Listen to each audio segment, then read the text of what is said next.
ഇന്നത്തെ വീഡിയോയിൽ താമരയ്ക്ക് എപ്പോൾ എങ്ങനെ വളം നൽകണമെന്ന് ലളിതമായി കാണിച്ചു തരികയാണ്.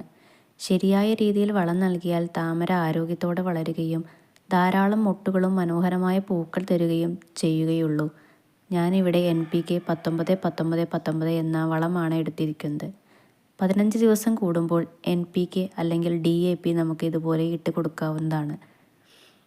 ട്യൂബർ വെച്ച സമയത്ത് തന്നെ രാസവളങ്ങൾ ഇട്ട് കൊടുക്കാൻ പാടുള്ളതല്ല. ഇലകൾ വിരിഞ്ഞു വരുമ്പോൾ ടബിൻ്റെ നടുവിലായി വേണം വളം വെച്ച് കൊടുക്കാൻ. 20 ദിവസമായപ്പോഴേക്ക് എനിക്ക് ഇതുപോലെ നിറയെ പൂക്കൾ ലഭിച്ചു. വീഡിയോ ഇഷ്ടമായാൽ ലൈക്ക് ചെയ്യാനും ഇതുപോലെയുള്ള വീഡിയോസിനായി ചാനൽ സബ്സ്ക്രൈബ് ചെയ്യാനും മറക്കരുതേ.